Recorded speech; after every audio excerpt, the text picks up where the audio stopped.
Yupeng's documentary is much more effective. Okay.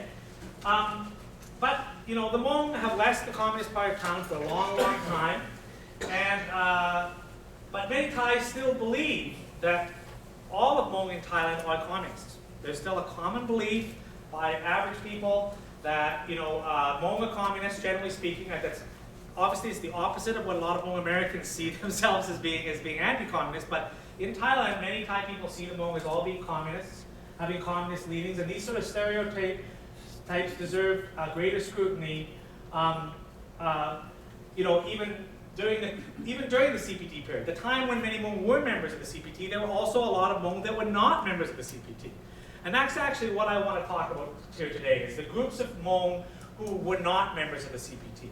And some other groups that fought against the CPT, and also the role of Hmong Lao in helping the Thai government to negotiate for the CPT Hmong to give up from the CPT. So I'm going to talk about that. And I'm going to review the basic history of the CPT, and I'm going to consider the main reasons why the Hmong joined the CPT. I've already done that. And my main objectives are to tell the stories of the Hmong who fought against the CPT. In particular, I want to focus on 4 groups. The Hmong Lao, who helped the Thai military combat the CPT, so people, fighters that were fighting together with the Thai military against the CPT. The Hmong Thai, who entered into voluntary defense forces opposed to communism. And then also the Chinese Kuomintang, or KMT, who were fighting against the Hmong CPT as well. And finally, the Hmong Lao, who assisted the Thai military in persuading Hmong CPT to lay down their arms and give up to the government. So these are kind of the 4 groups that I want to talk about. To my knowledge, there's never been any research done on these groups. And so this is kind of brand new research for me, but I think it's got a lot of interesting possibilities. So the first person that we should talk about, has anybody ever seen this guy before? Yeah, okay. Okay, so obviously General Van Pao, you know, and actually, to be honest, this part of the research I actually just heard yesterday when I was talking to a Hmong fella in St. Paul, and he explained to me that in 1968, the King of Thailand invited General Van Pao to come to Thailand because the Hmong were already joining the Communist Party of Thailand. He asked General Van Pao, what do we do? What do we do about all these Hmong joining the Communist Party of Thailand? How do we stop that? And General Van Pao gave the advice, what you need to do is set up a radio station in Chiang Mai, make it Hmong language, and then you can use that to get propaganda out to the Hmong people about why they shouldn't join the Communist Party of Thailand. And the Thai government took that advice, and they did set up a radio station. But unfortunately, it wasn't terribly successful because obviously that was just the beginning of the Hmong involvement in the CPT, and it continued on for another 20 years after that. But anyway, that was the first time in which the Thai government called on the Hmong in Laos to help them to understand the Hmong in Thailand. And I'll show you later on near the end of the presentation, there's a lot of other examples of Hmong getting called upon by the Thai government to help with dealing with what they call the Hmong communist problem in Thailand. Okay, so I've already explained this, so I'll just go through this. Okay, the next thing I want to talk about is a fellow named Chia Yang, who I met. He's a former soldier in Laos. He was a captain in Laos, and he became a refugee in the Nam Yao refugee camp in Nam province. And he was later recruited with over 100 other Hmong in the 1976 to help the Thai military fight the CPT fighters who were in their big base, which is in Khao Kho and Phetchabun province in northern Thailand. And he fought from 76 to 77, and they fought in exchange for citizenship. Basically, the Thai government said, you help us to fight against the Hmong CPT, and we will give you citizenship to Thailand.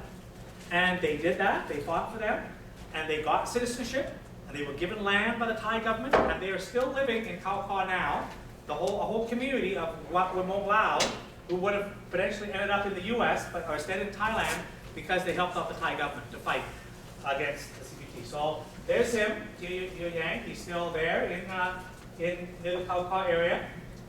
These are some of the fighters in those days that were fighting against the CPT at the time.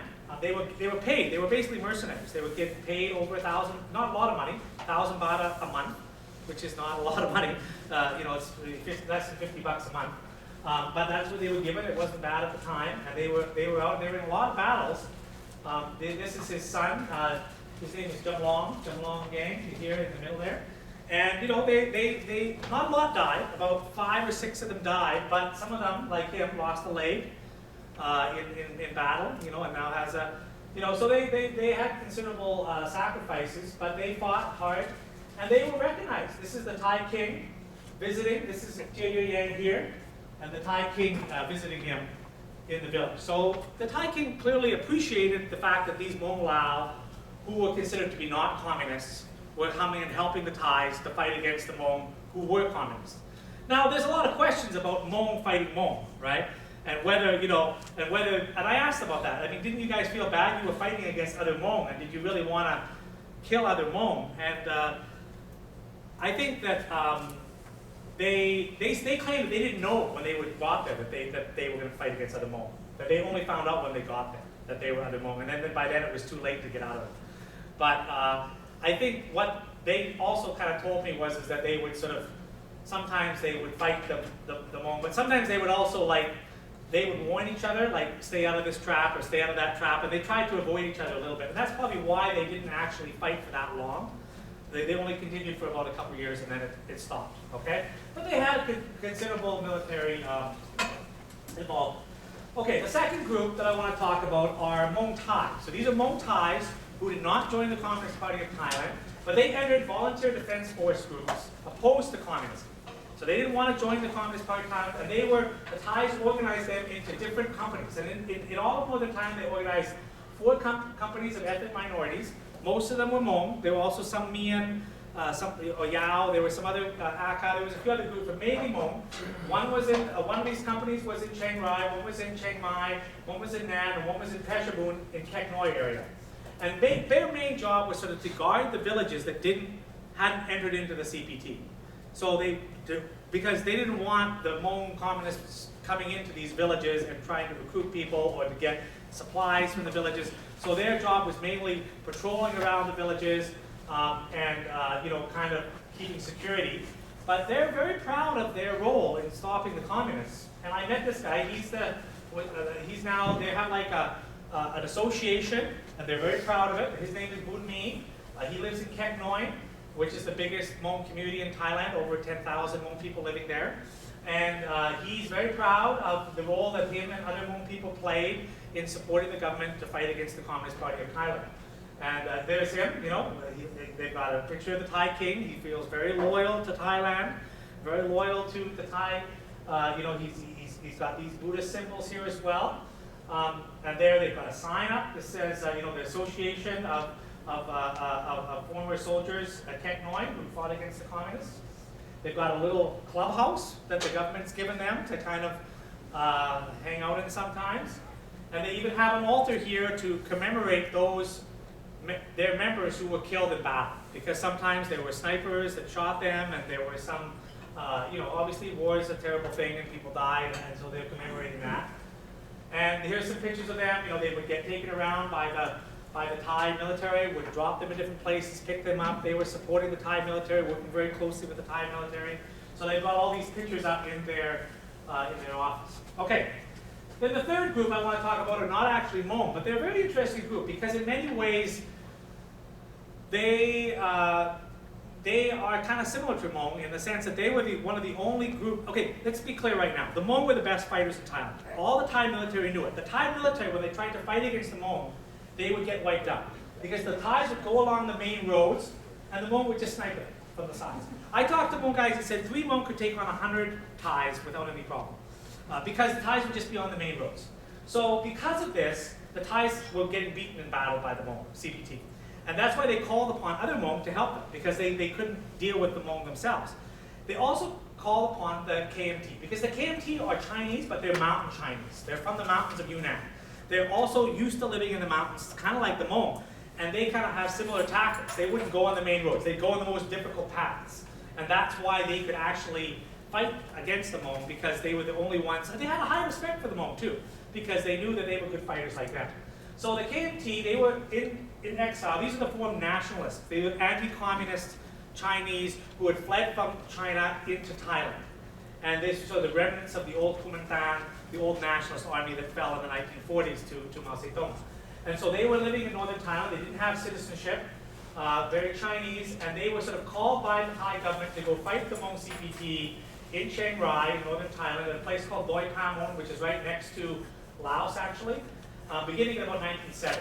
And they had 700 soldiers initially. General Lee and General Duan were the two KMT generals who were involved in this.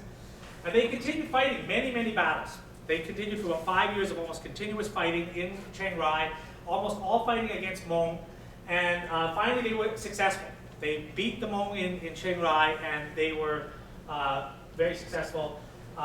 And then they went back to where they were living in Chiang Rai, and then they were called in 1981 for one last big battle, which was down in the big stronghold of Hmong CPT, which is in Khao Kho Khao Ya, which is a very famous place of high amount of Hmong.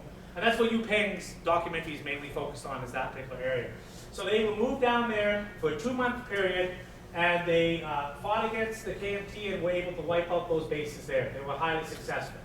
And as a result, much like the Hmong from Laos, who had received citizenship and land, these groups of people also received citizenship and land from the Thai government. So the Thai government basically were using all these mercenaries to fight against the Hmong because they could not fight them themselves. That's basically what was it. So this is General Thuan here, who's now dead, and this is General Louis, who was the general after him. And I went there and visited these Chinese who are also still very proud of the role they played in helping the Thai government. And some of them have lost legs in battle, and they have a whole village of disabled people from war. So there was a lot of casualties on both sides. And they have a big museum that they've created for, to commemorate the fighting that they did. And this is up in Mesalong, right on the border with Burma, where they all live now. And also they've made little monuments down in Khao Kho area. This is a monument to the Chinese who fought there, many of who died. And I met this fellow, Lieutenant Colonel Ni Shi Pin, and he gave me a real detailed description of the last battle at Khao Kho Khao Ya. He was the head of that group that went to fight there. And I asked him, I said, were you guys better fighters or were the Hmong better fighters? And he said, well, we're about the same. But we both have similar tactics. We both stay away from the main roads. We both go up the difficult paths, and we know how to fight in the mountains, both of us.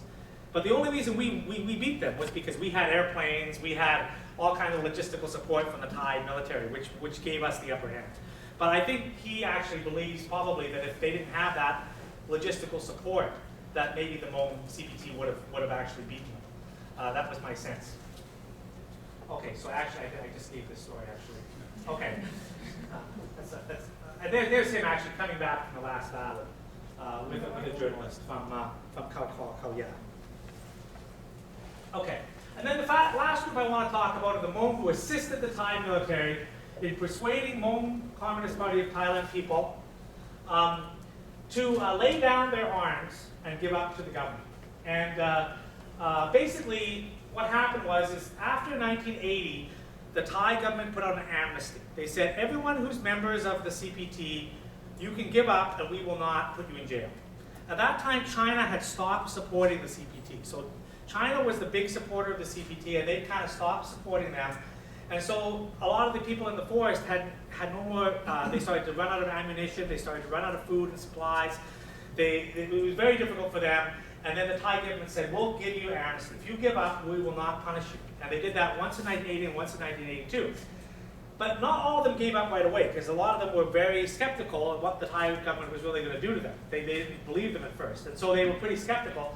And so what they found was that they didn't really believe Thais at all. Thais had lied to them, they'd always treated them poorly, they'd always been prejudiced against them.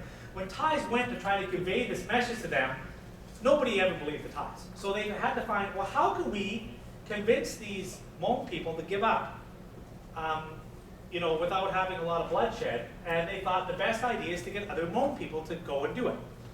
But who could they trust? They didn't really trust the Hmong in Thailand because most of them are being members of the CPT or related to members of the CPT. They didn't really trust them. But the Hmong from Laos, who were in the refugee camps, like Ban Vinai, they were people who they trusted. They were already, the Thais were supporting them to fight against the communists in Laos. They knew they were strong anti-communists. They knew they could trust them, and they knew they were Hmong. So they said, okay, we'll recruit these guys and we'll get them to go out and try to convince the Hmong to give up. So a whole bunch of, this happened to a number of different people. The very first one that I know about that was asked to do this was none other than Bac Herd. How many people know who Bac Herd is? Should be more people. Anybody that knows Hmong studies should know who Bac Herd is. He's like the head of the Jiao Fa, okay? He was the head of the Jiao Fa, very famous Hmong resistance leader that fought against the Lao government. He was assassinated in Thailand in 2002, okay? And he was recruited in 1980. The Thai government got him to go out and start to do negotiations with Hmong CPT in Nam province. He was brought by the Thais, and I don't really know the full extent. Well, there's him in Dallas, Texas, 1985. There's him in Doi Pamon, where they recruited him. So they recruited him, and because he was a very well-known Hmong leader, they got him to try to convince the other Hmong to give up. I don't know the full details of what actually happened because he's dead now and it's not possible to find out exactly what happened, but I know that he left Doi Pamon to do this for quite a long period of time. So he was involved in this heavily early on. So he was the head of the Ethnic Liberation Organization of Laos, and later became the Jiao Fa Democratic Party. And then 1980, when he was based in Pamon on the Lao side, because he had a insurgent group there,